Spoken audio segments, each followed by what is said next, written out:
सुजाता और महेश नाम का एक नौजवान जोड़ा अपने पूरे परिवार के साथ मुंबई शहर में रहता था। सुजाता के पति महेश एक अच्छी कंपनी में जॉब पर थे, लेकिन अचानक कुछ कारणवश महेश का जॉब चला गया। साथ ही साथ सुजाता के ससुर जी का भी काम छूट गया था। अब उन पर मानो जैसे बहुत बड़ा कहर बरस पड़ा था। सुजाता को कुछ समझ में नहीं आ रहा था कि आगे क्या किया जाए। धीरे धीरे उनकी जो थोड़ी बहुत जमा पूंजी थी वो खत्म होने लगी थी। एक दिन महेश अपने पिताजी रामदास से, पिताजी, क्या आपके पास कुछ पैसे हैं? घर का सारा राशन खत्म हो चुका है, अब मेरे पास भी कुछ नहीं बचा। हाँ बेटा, ये लो, लेकिन बस इतने ही हैं। महेश के पिताजी ने उनके पास जितने पैसे थे वो सारे महेश को दे दिए और महेश से, बेटे महेश, हमें जल्द से जल्द कुछ ना कुछ करना होगा, नहीं तो पता नहीं हमारा क्या होगा। हमारे पास तो कोई जमीन भी नहीं है कि खेती कर ले या उसे बेच दे। हाँ पिताजी, मैं जल्द ही कुछ देखता हूँ। ऐसा कहकर महेश सामान लेने के लिए घर से बाहर निकल जाता है। इधर सुजाता और उसकी सास महेश और पिताजी की सारी बातें सुनते हैं। तभी सुजाता अपनी सास मंदा से, माँ जी, क्यों ना हम कुछ करें? तुम ठीक कह रही हो बहू, लेकिन हम क्या कर सकते हैं? माँ जी, मेरे पास एक कल्पना है, क्यों ना हम इडली बनाकर बेचे? हमारे घर का ही सामान इस्तेमाल करके हम ये बना सकते हैं, तो हमें शुरू में कोई ज्यादा इन्वेस्टमेंट नहीं करनी पड़ेगी। देखो बेटी, तुम जो करना चाहती हो वो करो, मैं तुम्हारे साथ ही हूँ। मुझसे तुम्हारी जो भी सहायता होगी वो मैं करूँगी। दूसरे ही दिन से सुजाता इडली बनाती है और बाजार में टेबल कुर्सी लगाकर उस पर अपने इडली के डब्बे रखकर इडली बेचने लगी। सुजाता का पहला दिन कुछ खास नहीं रहा था, लेकिन धीरे धीरे करके लोग इडली खाने के लिए सुजाता के टेबल के पास आने लगे। अब कुछ न कुछ पैसे उसके हाथ में बचने लगे थे। ये सारी बातें मंदा और सुजाता महेश और पिताजी को बिना बताए कर रही थी, ताकि उन दोनों को टेंशन ना आए और महेश को इस बात से बुरा ना लगे कि उसकी नौकरी जाने के कारण उसकी पत्नी को बाजार में इडली बेचनी पड़ रही है।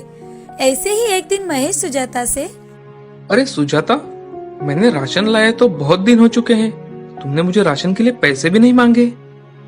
मंदा दूर से महेश की बातें सुन रही थी। तभी सुजाता महेश से, अरे वो आपने जो सामान लाया था वो अभी भी थोड़ा बाकी है, घर में इसीलिए जरूरत नहीं पड़ी। उसी वक्त मंदा वहाँ आ जाती है और महेश से, महेश, मुझे तुम्हें और तुम्हारे पिताजी को कुछ बताना है। सुजाता ने अपना खुद का बिजनेस शुरू किया है और उसी में से बचे पैसों से वो घर चला रही है। बेचारी मेरी बहू घर के काम जल्दी निपटा कर जाती है और आप दोनों घर वापस आने से पहले ही घर लौट आती है, ताकि आप लोगों को बुरा ना लगे। अरे बहू, तुम कौन सा बिजनेस कर रही हो? मुझे भी बताओ। बाहर नौकरी ढूंढने से अच्छा कि मैं तुम्हारी ही मदद कर दूं, ताकि जब तक महेश की नौकरी नहीं लगती तब तक हमारा घर तो अच्छे से चलेगा। पिताजी, मैं इडली बेचने का काम कर रही हूँ। अरे बेटी, ये तो बहुत अच्छा विचार है तुम्हारा।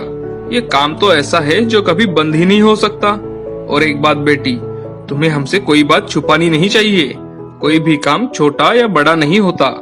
तुम भी तो अपने घर के लोगों के बारे में ही सोचकर कर रही थी। कोई बात नहीं, चलो अब हम सब साथ मिलकर तुम्हारे बिजनेस को आगे ले जाएंगे। दूसरे दिन से सुजाता के साथ उसके ससुर और पति भी उसकी मदद करने के लिए आने लगे। उन्होंने अब बाजार में एक छोटा सा ठेला लगाया।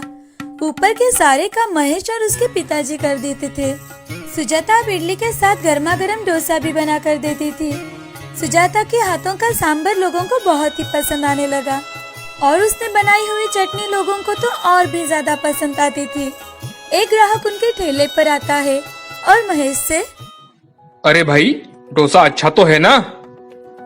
साहब, आप एक बार खाकर तो देखिए, अच्छा ना लगे तो आप पैसे मत दीजिए। उस ग्राहक को महेश एक मसाला डोसा देता है। थोड़ी ही देर में वो ग्राहक, वाह वाह, मजा आ गया। बहुत अच्छा है बेटी तुम्हारे हाथ का डोसा। बहुत दिन हो गए मुझे ऐसा स्वादिष्ट डोसा खाए हुए। मुझे एक और मसाला डोसा देना। अगर किसी को होम डिलीवरी चाहिए तो वो भी मिलेगी सर।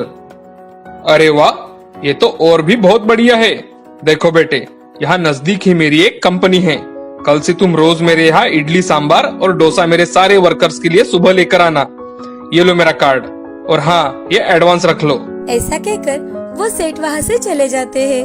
अब लोग कॉल करके ऑर्डर्स देने लगे। सुजाता का बिजनेस धीरे धीरे बढ़ने लगा।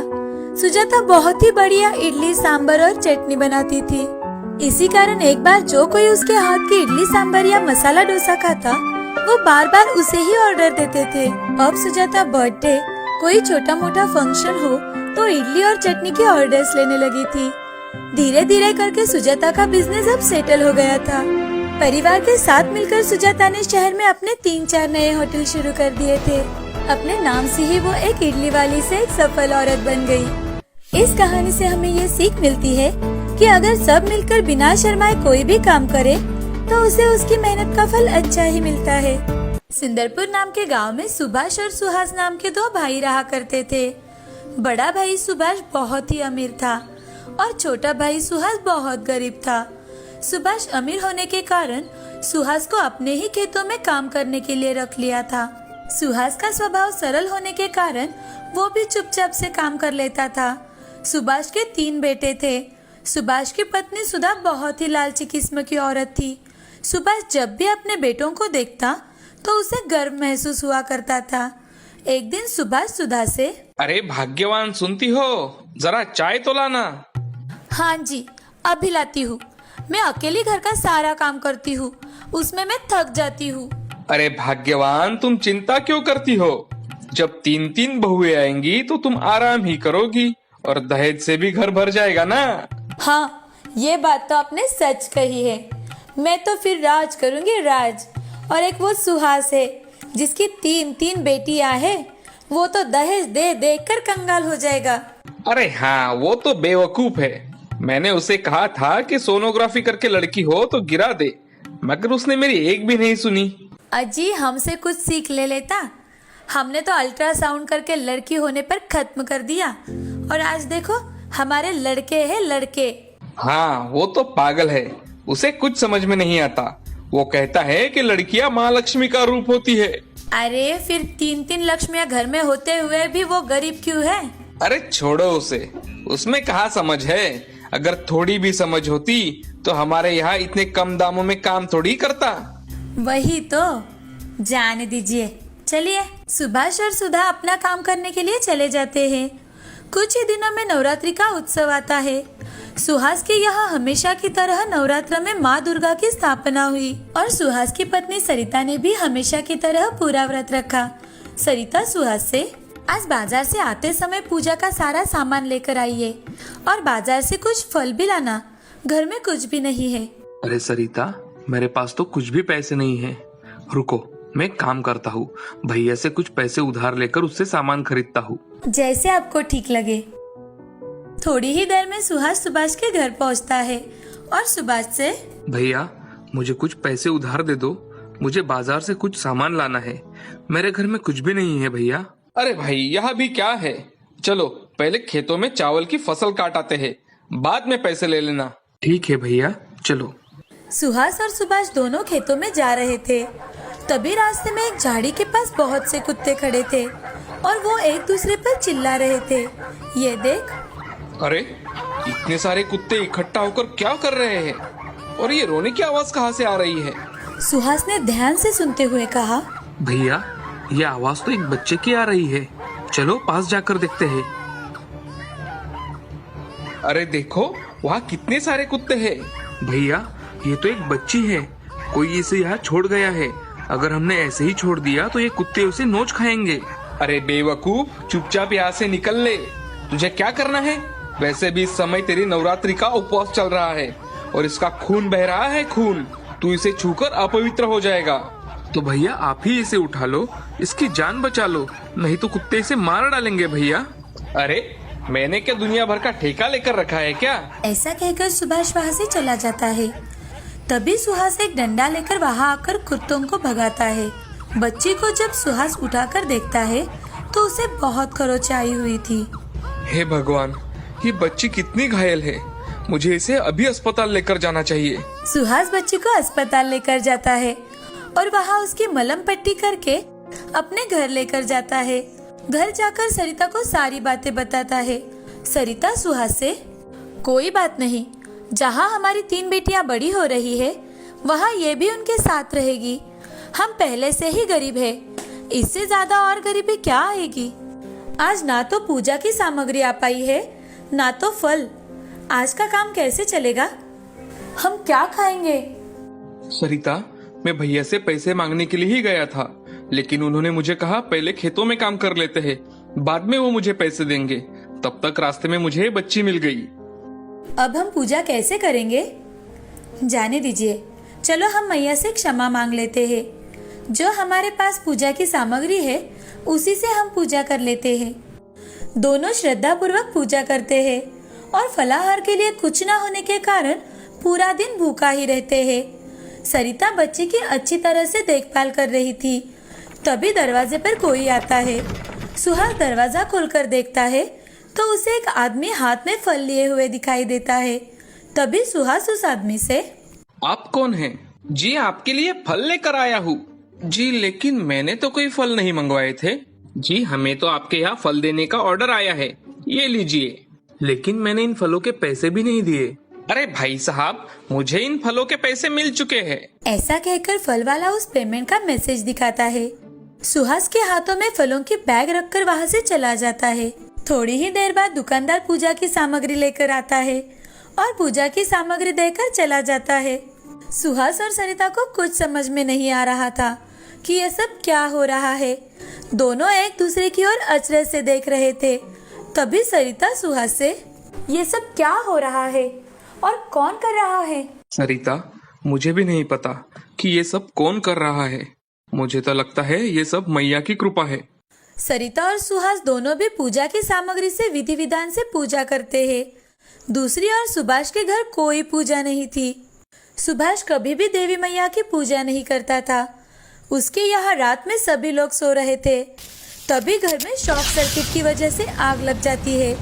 आग लग जाने की वजह से सारा घर धू धू करके जलने लगता है। बड़ी ही मुश्किलों के साथ सुभाष और उसके घर वाले अपने जान बचा लेते हैं। अब सुभाष के पास कुछ भी नहीं बचा था। वो पूरी तरह से कंगाल बन चुका था। सुभाष अपना माथा पीटते हुए, हे भगवान, मैंने कौन से बुरे कर्म किए थे जिसकी तू मुझे ये सजा दे रहा है? इस समय हम कहाँ जाएंगे? चलो, मैं सुहास के घर ही चला जाता हूँ। सुहास सबकी मदद कर देता है। ऐसा सोचकर सुभाष सुहास के घर चला जाता है। सुहास के घर जाकर उसकी खुशहाली देख सुभाष बहुत चकित हो जाता है। लेकिन खुद की व्यथा बताते हुए सुभाष अपने परिवार के साथ सुहास के घर रहने लगता है। सुभाष मन में, अरे, ये सुहास इतना खुशहाल कैसे हो गया? मैं तो इन सब का पता लगा कर ही रहूंगा। सुभाष सोने का नाटक करने लगता है। रात होते ही सुभाष उठकर देखता है कि छोटी सी बच्ची बड़ी हो रही है और विशालकाय देवी का रूप धारण कर लेती है, जिसके 8 हाथ होते हैं। सुभाष देखता है कि वो अपना हाथ आशीर्वाद की मुद्रा में उठाती है तो घर में नोटों के बंडल आ जाते हैं, और दूसरा हाथ आशीर्वाद के लिए उठाती है तो अलमारी कपड़ों से भर जाती है। ये देख सुभाष हक्का बक्का हो जाता है। वो डर के मारे चुपचाप अपने कमरे में जाकर सो जाता है। सुहास अगले दिन जब उठता है तो दंग रह जाता है। ये क्या? घर में तो सारी खाने की सामग्री भरी हुई है और अलमारी में सबके लिए कपड़े भी हैं। ये सब देवी मैया की कृपा है। जय हो देवी मैया की। सुहास अपना काम करने लगता है। सुभाष रोज रात के समय देखता है कि बच्ची एक देवी का रूप धारण कर लेती है और कुछ न कुछ करती रहती है। थोड़े ही दिनों में सुहास अमीर बन जाता है। सुहास और सरिता बच्ची की बहुत सेवा करते हैं। एक दिन सुभाष छोटी बच्ची से, हे देवी मैया, मैंने आपको पहचान लिया है, मुझे माफ कर दीजिए और मुझे भी आपका थोड़ा आशीर्वाद दे दो मैया। तभी छोटी सी बच्ची देवी के रूप में बदल जाती है और देवी मैया सुभाष से, सुभाष, तुम्हारे अंदर इंसानियत नहीं है। तुम कन्या भ्रूण जैसे शर्मिंदा काम करते हो। नवरात्रि में कन्याओं का कन्या भोज कराने का नाटक करते हो। सुहास ऐसा नहीं है। उसकी 3 लड़कियां हैं, फिर भी उसने एक अनाथ बच्ची को उठाया और उसे अपने घर लेकर आया। उसकी अच्छी तरह से देखभाल की, उसका पालन पोषण किया। उसी का फल सुहास को मिल रहा है। तुम यहाँ से चले जाओ। तुम्हारा जला हुआ घर पहले जैसा हो गया है। तुम्हें सुहास जैसा कुछ भी प्राप्त नहीं होगा। सबसे पहले अपने अंदर दया भाव उत्पन्न करो, और लोगों में संदेश फैलाओ कि कन्याओं का वध ना करे, उनकी हत्या ना करे। नवरात्र में उनकी सच्ची पूजा यही है। मैं ऐसा ही करूंगा देवी मैया। मैं यही संदेश सब लोगों को दूंगा कि बेटियां भी बेटों से कम नहीं है, उनकी हत्या ना करे, बेटियों का सम्मान करे। सुभाष अपने पूरे परिवार के साथ घर चला जाता है। सुहास का सब कुछ ठीक चल रहा था। सुहास का सब कुछ ठीक हो जाने के बाद वो बच्ची गायब हो जाती है। आज सुहास अमीर आदमियों में से एक था।